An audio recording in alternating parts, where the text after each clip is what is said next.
Technically here with a knife video for you, and today we're going to have a fun discussion. A lot of the things we're going to talk about came from your feedback, so I have to say a huge thank you for all of you who contributed on Instagram, on the Sharp Stuff Facebook page, on the Canadian Knife and Gear Facebook page, and if there's other pages that I should be putting these questions out there on, go ahead and let me know. I'm happy to include any community, and getting extra feedback is always good. So, if you're a member of another group and you say, hey, why didn't you post it over here? I'm happy to do that in future. Just let me know down in the comments. Also, let me know down in the comments which of these stand out to you the most, which are your favorites, and make sure to look for another bit of feedback that I'm looking for. I'd like to ask you, what is the most perfect folding knife? I've got a video that posted last week where I talked about some of the things that we do in pursuit of a more perfect knife and asked for some feedback. So I'd love to hear that. Now let's get into our current discussion, and what I'm going to talk about today are the greatest, most interesting, most helpful, enjoyable bits of innovation in the knife industry. Now, I've got this knife here to sort of start this conversation because this represents definitely, one of the, represents a lot of things that kind of come together into a folding knife. A folding knife is actually a pretty simple thing, but you can see here that this has gotten pretty complex. This is the We Knives Arrakis, and a number of the innovations that we'll talk about today can be found in here. I'm not going to go over all of them. I just thought this was a good representation of sort of the crazy complexity that can develop in the modern knife world, and how something that's fairly simple can get pretty complex and actually quite interesting and mechanical, which I kind of enjoy, and I know a number of you do as well, based on just your feedback that's going into this particular video. Now, what I've tried to do, guys, is elevate the features that are most widely applicable and have had the biggest impact on the community and on the industry. And so certain features, well, I love them. And I'll mention, say, the Triad lock, for example. The Triad lock is fantastic. It's one of my favorite locks for sure, if not my favorite.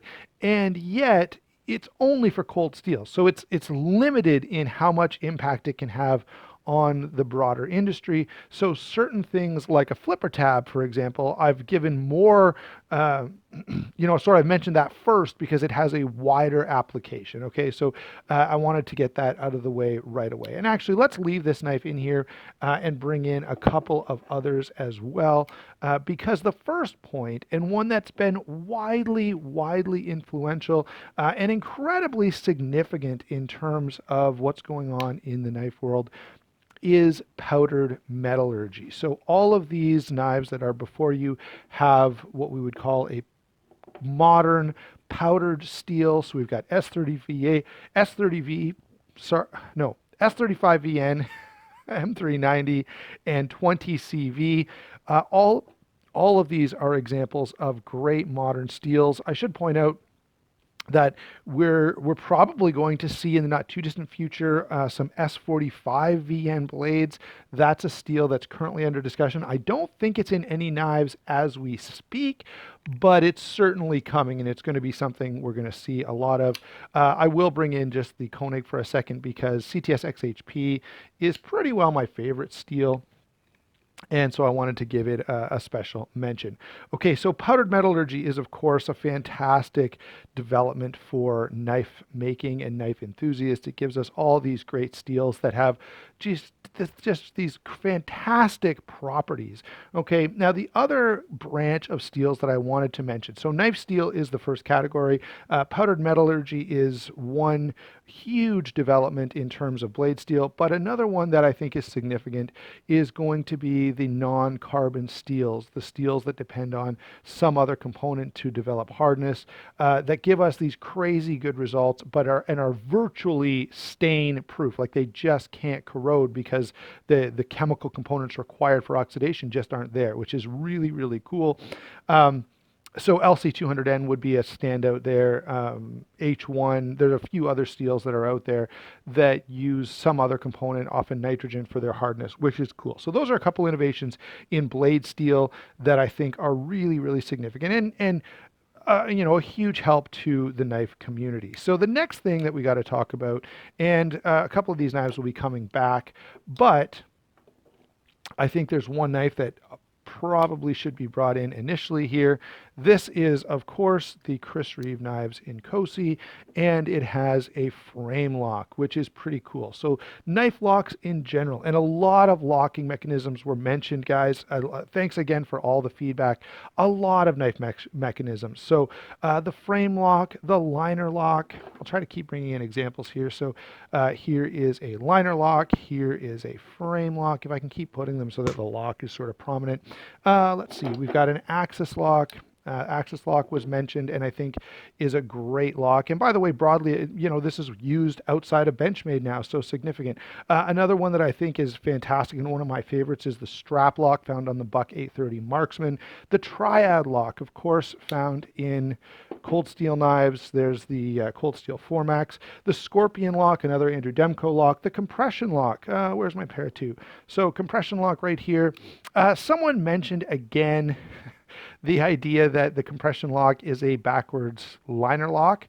Okay, that's not at all the case. The way a compression lock works is totally different. So here, in order to close the blade, we're exerting pressure on the lock bar, right? The lock bar is what's holding that blade open.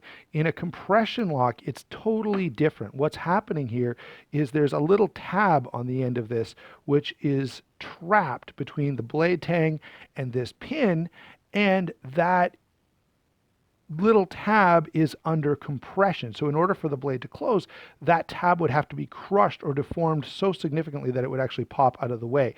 Okay, so it's a very, very different system. It's not the same as a liner lock at all in terms of how it works, and it is a great, great system. We have to add, of course, to this the ball lock, the bearing lock, and we could add others, right? There's a lot of great innovative locks. And we could probably even further categorize these into like backlocks and backlock related versus, okay, so I'm not going to get into all of that other than to say that there are a lot of cool locks out there. Of course, our favorite ones tend to be the ones that allow us to fiddle with the knife or to open and close it quickly or with one hand. And of course, the Triad locks, the Triad lock stands out because of the strength of it. It was a great idea that Andrew Demko had to move the force from just putting this backlock in tension to essentially creating a compression system where force was transferred into the knife in general. So again, great system, fantastic, tons of great locks out there, and we could do a whole video. And actually, I think I have done a whole video just on knife locks and some of my favorite ones. Maybe we'll do a follow-up to this, and I'll ask you guys to let me know what's your favorite lock and why, and we'll have a full discussion about it.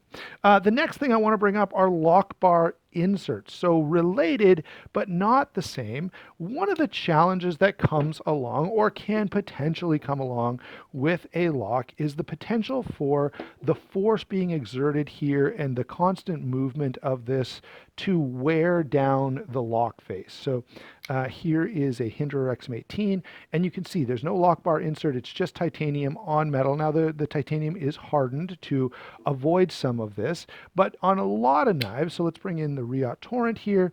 If you look inside, you can see that there's a piece of metal inserted at the end of the lock bar, and that insert means that we have steel on steel, and therefore a longer lasting mechanism. They're a longer lasting interface.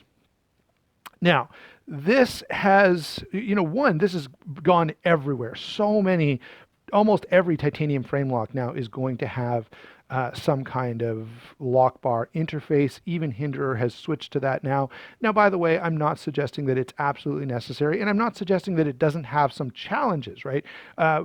One of the things that can happen is when you get two metals of similar hardness interacting with one another, it can create the potential for lock failure because now they don't bind as well. There's not as much friction between those two materials.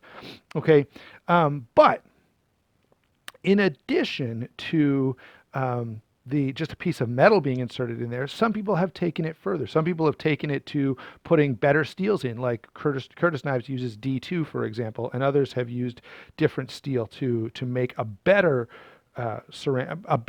insert. In addition to that, we've had other sort of updates to this where, for example, our Chris Reeve here uses a ceramic ball interface, which is fantastic, and what a great idea that was. The Snex, The Snex Buster famously used a pin insert, which was a great idea. And I was really sad to see that pin insert not used on the production version of that knife. That was one of the things that, the thing that made the Buster so cool was these various innovations. And then in the production version, the innovations were dropped and it was just sort of a standard titanium frame lock. And that was one of the things that put people off about that. In addition, I'd like to mention the Detent ramp, which I think is very significant, as well as the various Detent efforts that have been made. So Brian Nadeau stands out. He does a really cool thing where he integrates the Detent into the lock face. Or into the lock bar insert. So let's get this guy out of the way since it doesn't have what we're talking about. Neither does this. Let's see if there's a good example where it's very visible. Okay, so if you look there in the WE037, you've got this, right, this insert that's connected to the end of the lock bar. Well, what some people have done, what Brian Nadeau has done, and I think Holtz are still doing, but just in a different way, is to integrate, to mill this and integrate the detent ball and a ramp into that system, which is a really, really cool idea. Along those lines, we have other cool things that have been done with detent. We have double detent placement like Matt Diskin does, and which Kaiser failed to implement on their Diskin collaboration. We have the Brian Nadeau system we just talked about. On the Hogue X5, something really interesting was done. So on button lock flippers, one of the issues, we don't have a button lock here with us, but one of the issues that button locks cause is you often get this soft detent, which isn't very helpful. And so the Hogue X5 fixed that by building in a little spring bar inside of the knife and then putting a detent ball on the end of that. So now you have the same functionality, the same button lock. By the way, great knife, the X5. But it had a really nice snappy action because they inserted a detent mechanism in there, which was really, really cool. The other thing that I think is cool, now this is kind of unrelated, but one of the things we've seen recently from some slip joints is slip joints that don't have a back spring. So usually in a slip joint, there'll be a back spring here, which puts pressure on the back of the blade, which creates your half stop and full stop.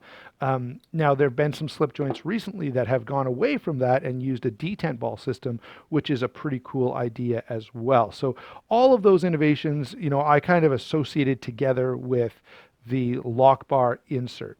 The next thing is the clip. Okay, so the pocket clip was a great idea. Where is a Spyderco? We've got to give Spyderco the credit here because they were the first one to think, hey, what if we put a clip on the side of the knife and then it could just kind of hang on people's pockets? And if you notice, thinking of how broadly applicable something is, this is something that every single folding knife in existence has now pretty well implemented, right? You're very hard pressed unless you're looking at traditionals, which are specifically designed to avoid some of the modern things that go on, right? You're going to see a clip on everything.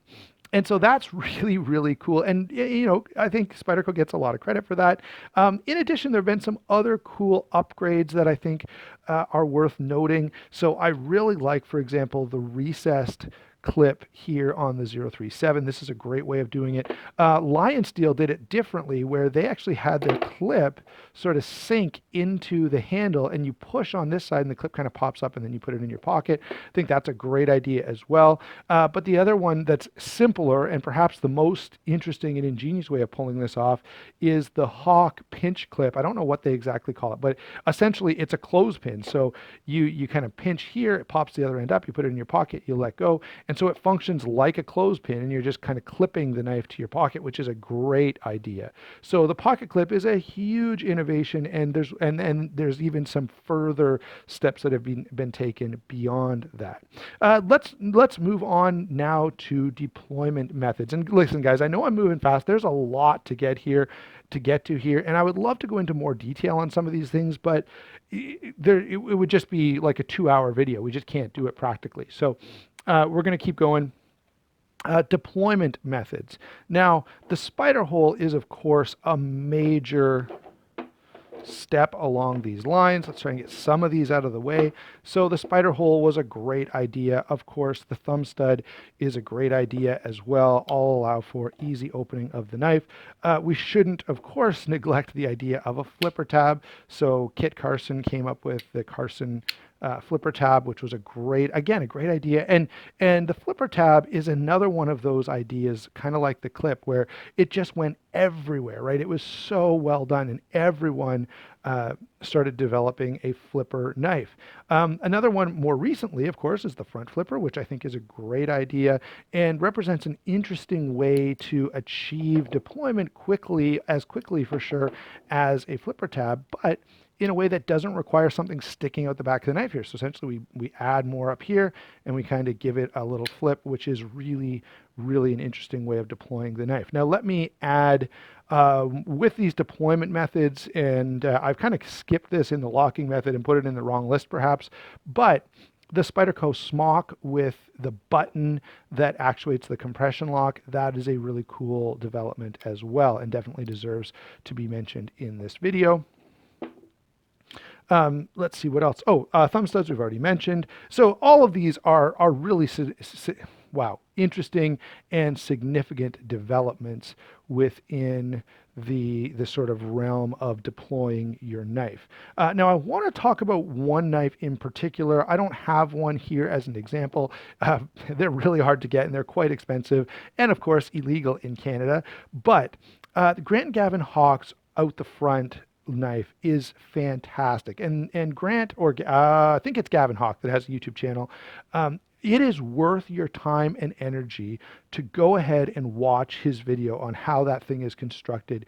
It is really, really impressive, and for me to describe it here, especially without having the knife, is not even remotely possible, but it's such a brilliant plan, and the way that they have built that, to me, one of the things that is off-putting about OTFs, besides the fact that they're illegal in Canada, is that they almost always have a certain amount of blade play, and most people who talk about them and love them will say, yeah, blade play is kind of part of the deal. That's what you get with an OTF.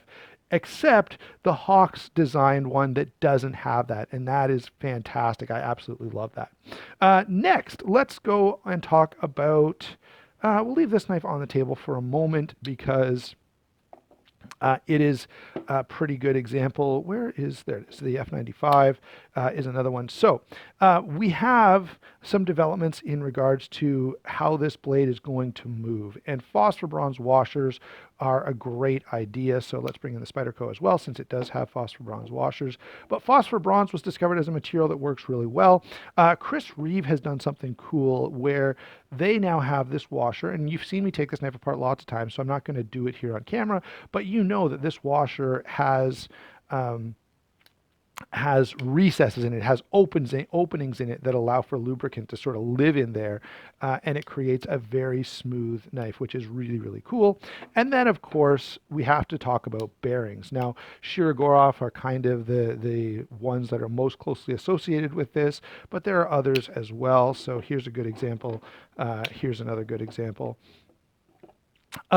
Bearings are great, right? They allow for very little friction between the blade and the handle, and so this becomes so smooth and so fast. And again, the Shirogorov, same deal, smooth, fast. The Wii, smooth, fast. Now, we can take this even further, and my favorite of the way, there are a couple that stand out to me, okay?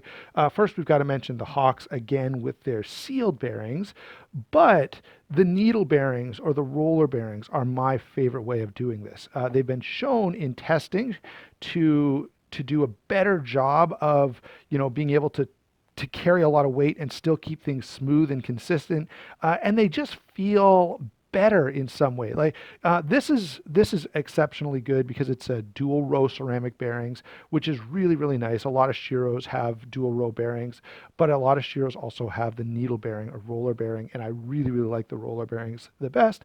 Now, one interesting thing that deserves to be mentioned, and a lot of you guys brought this up, and I've tried to mention, I'm sorry for I've forgotten a couple, but I've tried to make mention when something is mentioned when something was brought up by you guys multiple times, but one that was brought up a lot was the TriWay Pivot system from Hinderer, and that is really, really cool.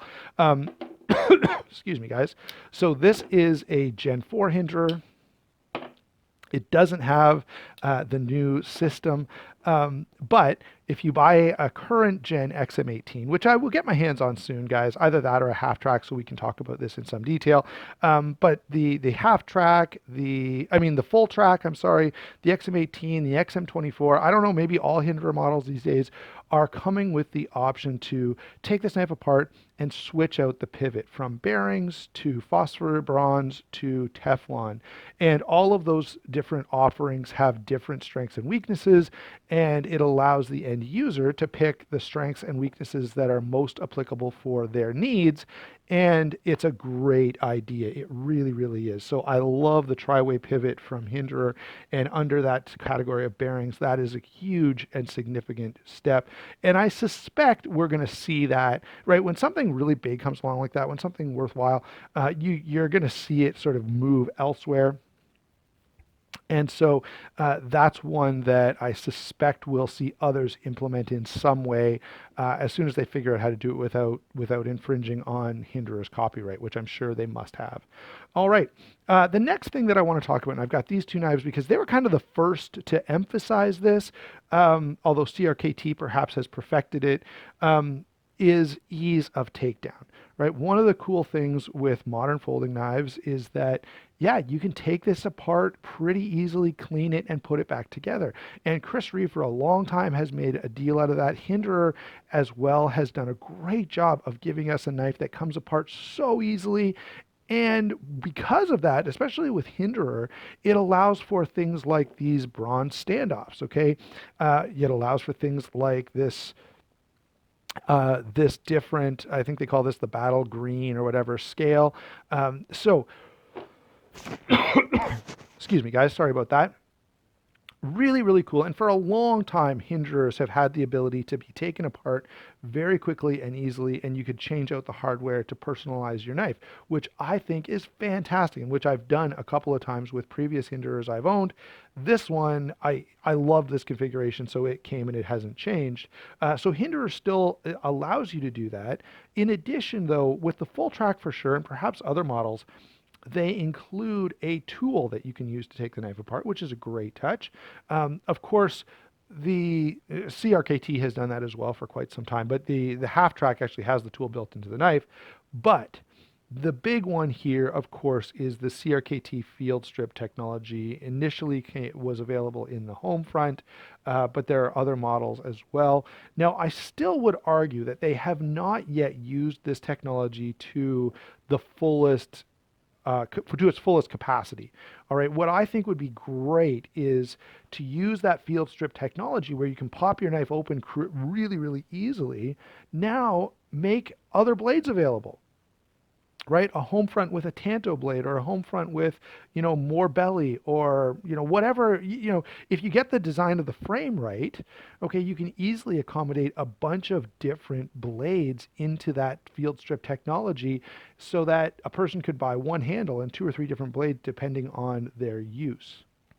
So I think that is one of the coolest offerings available, or one of the coolest potential benefits of field strip technology, and it has yet to be utilized. And so CRKT, please, let's see you allow for us to change the blades out a little bit. That would be really cool.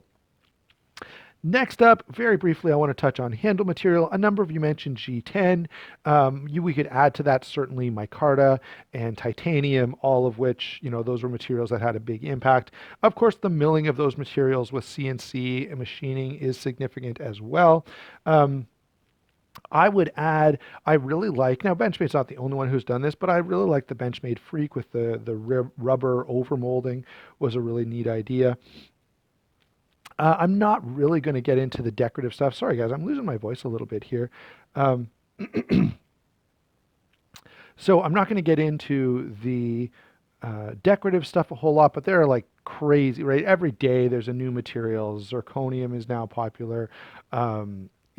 Damascus time, like there's all kinds of materials that are out there that are primarily decorative, okay, that aren't adding really anything to the functionality of the knife, but are becoming pretty popular. So last thing I have to say, guys, is what do you think will be next?